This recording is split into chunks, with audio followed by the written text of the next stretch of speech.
Hey everyone, how's it going? Five Finger Shuffle back here with another video. Today what I want to do is talk to you about which of the two upcoming fusions should you prioritize. Either the Water Diva or the Light Archangel.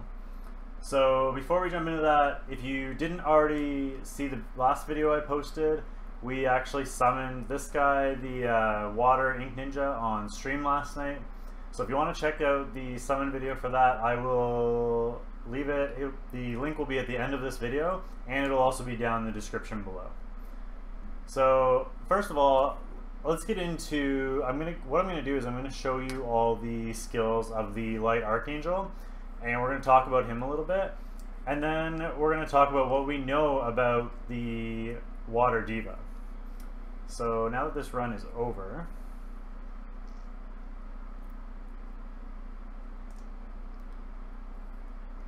we're just trying to level up the Ink Ninja. That's why we're running him in this Widow comp here. Alright, so let's exit out of here and we'll go take a look at the Light Archangel. Now, the Archangel family is very polarized to begin with.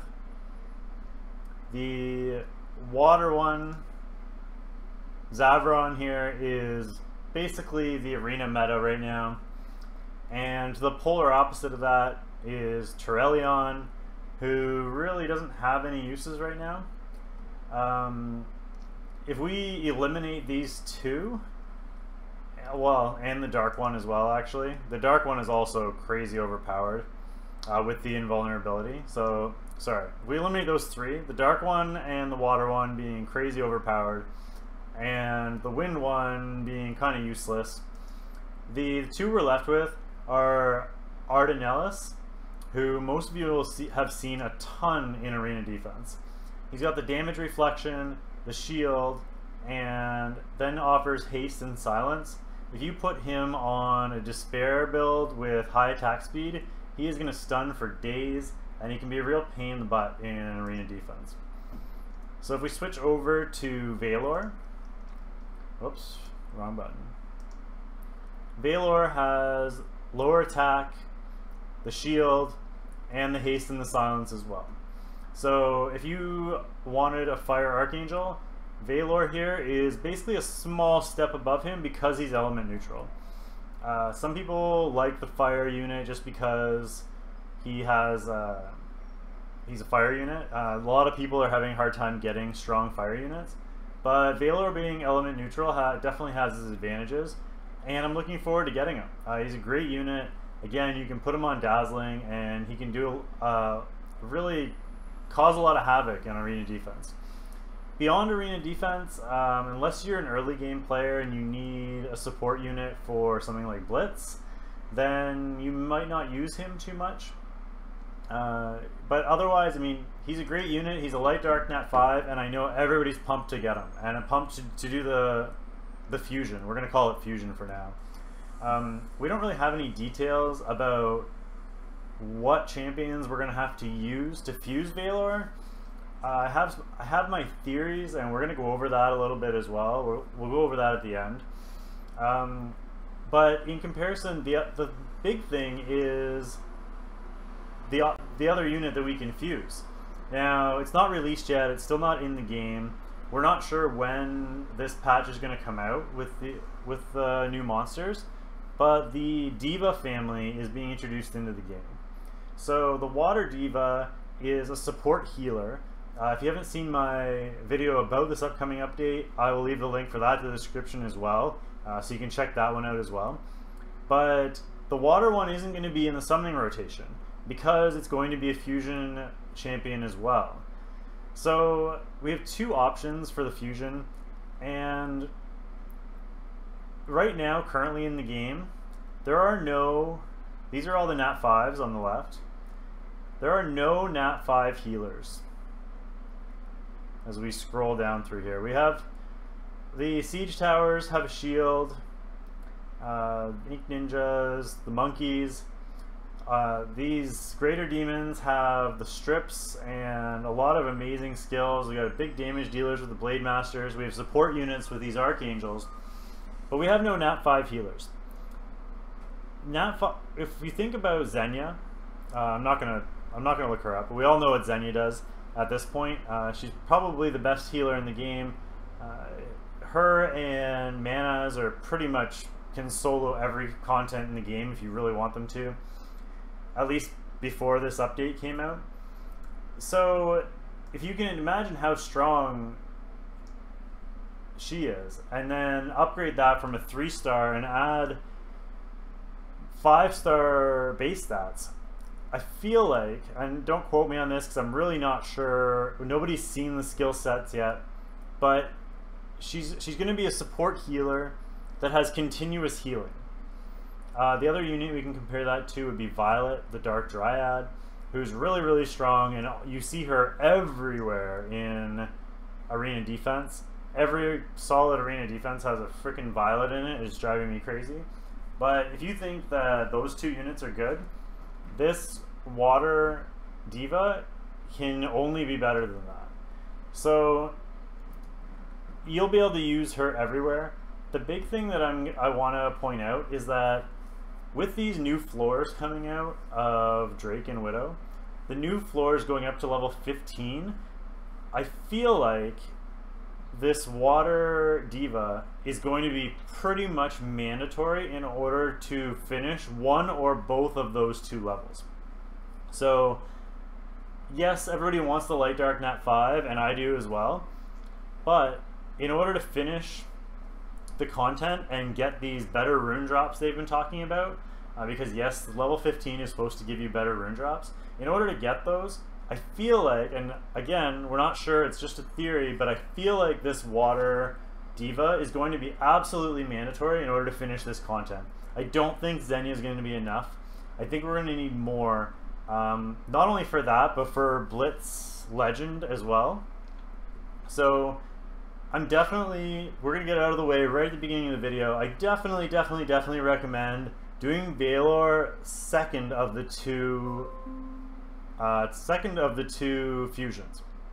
He's a great unit. He will be helpful on your arena defense. He will be meta arena defense, and every single arena defense is going to have him on it. But that being said, I believe that you're also probably going to put your best gear on this Water Diva, and everyone's going to have a Water Diva on their arena defense as well, and she's going to be mandatory for all this other content. I just think she's going to be really, really strong when it first comes out. Now, all that being said, the other ones may actually be stronger than her, so if you're lucky enough to pull one right away, you may not have to fuse her, and that may save you the hassle. But if you don't pull one right away, it's quite possible that you're going to need this unit in order to progress. Now, we have no other information. All we know is she's a support healer with consistent healing, and that's it. So the other thing that I want to talk about is what we should be doing to prepare for this. So if we scroll down here, the top of this list here with the Snake Ladies and the Parapet and the Scam Berserker is sort of where the units I'm building comes to an end. So let's scroll down one more, and then we start to get into units that I'm not using, a bunch of 4-stars, and then a bunch of 3-stars below that. Now you see here I'm starting to hold on to a lot of these. So the plan for me anyway is I'm trying to hold on to one of every unit, trying to have all my bases covered when this comes out.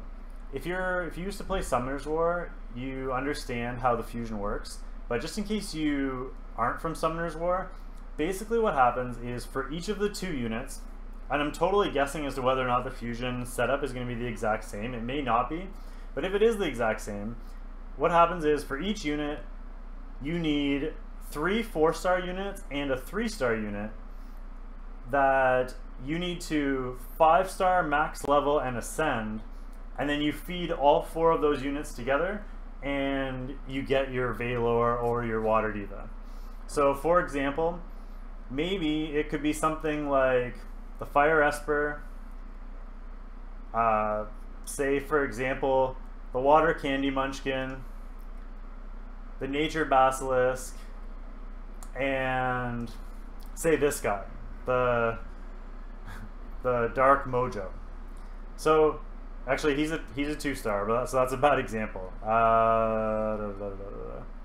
Maybe the Dark Boon. I don't know. So, actually, keep him in mind as well. But say it's a Dark Basilisk. So you'd have to take all 4 of those units, level them up to max level 5-star, so level 50, ascend them all, and then you could feed them all into some portal or something, and it would spit out the Valor or the Diva for you. So on top of all these 4-stars that I've started saving up, I'm also starting to keep 1 of each of these guys, of each of the 3-stars. And that includes the Light Darks. It's quite possible that there will be a Light Dark as part of it as well. So for a lot of free-to-play players, this is going to be really difficult because you don't have a lot of 4-star units, and getting those might be difficult. Now in Summoner's War, there was the ability to fuse these 4-stars as well. They didn't mention anything about that being a thing. They may actually do that, or they may not. I would guess, if I had to guess, that they're not going to do that, or if they do, it won't be right away. So definitely keep 1 of everything. I wouldn't feed anything between now and the patch. You can summon all you want, but definitely don't feed any of these things or 6-star anything until you know what you're going to need. So let's try and be a little detective-ish and see what sort of units we think could be part of the fusion. So let's come back into here and come down into 4-star.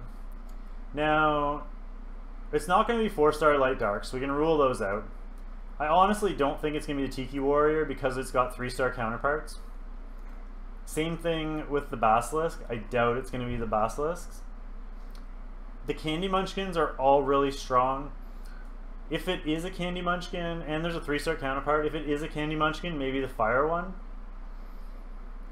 Now, this guy I could see being one of the fusion monsters. Something that's not used very often. Definitely got potential as a fusion monster, so if you have one, maybe hold on to him. The Dino Kids are kind of looked down upon, so either the Fire, Water, or Wind one. I think the Wind one is probably the strongest. So if I had to guess, I would say either the Fire one or the Water one would be a part of that. I can't picture the Fairies being in it. I doubt the Astromancers will be in it either. The Nagas are all really, really strong, so I doubt they'll be part of the fusion as well. Potentially one of the Scions. If I had to guess, I would say probably the Fire one. Fire Scion is probably the weaker of the bunch. He could be a part of the fusion. Potentially one of the Scanned Warlords. I have no idea which one. They're all relatively good. But potentially one of them. The Espers as well, the Esper family, could all be available. And I would say that it won't be one of the Timekeepers as well. So it definitely narrows it down. Don't go feeding the other units just in case I'm wrong. But I feel like if you keep one of each of those, you'll probably be safe. And I would guess that you probably are going to need 6 units. So out of all those units we just listed, you're going to need 6 of them that you'll need for the fusion. Now, if it is similar to Summoner's War, that means there's also going to be 1 3-star for each of the 2 units. So figuring out the 3-star is going to be a little trickier. But we were talking about this in stream, and I had an idea. If you come over to your guild shop, actually let's go to shop. Let's go to guild. So when you come into the guild shop, you see these champion shards. Now, every single week, every single elemental bull, if we come into here, boss raids, all of these have a unit that you can summon, that you can get shards from these bulls, and you can end up getting lucky. And let's actually see if it doesn't show it in there. But yeah, you can end up getting lucky and getting shards for a particular unit in any of these bulls. The light one is Xenia, very important unit. Obviously not going to be fusion. Everybody needs her already. I think everybody would riot if we had to farm another Xenia. The dark one is the Dark Dryad, another one, really strong unit. The nature one is Rhoda, I think. Yeah, it's Rhoda.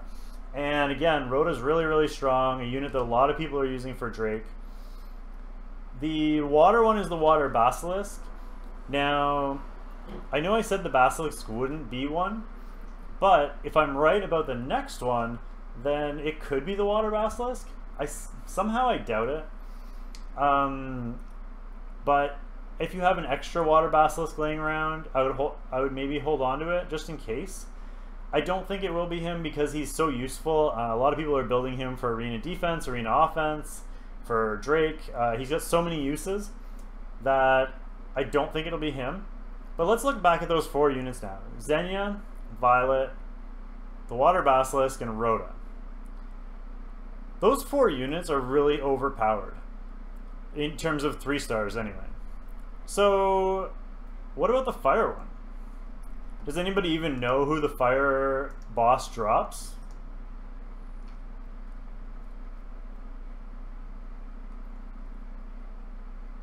I actually don't have one. I thought I did. I must have fed him before this update stuff came out. But I'll show you who he drops. That's weird.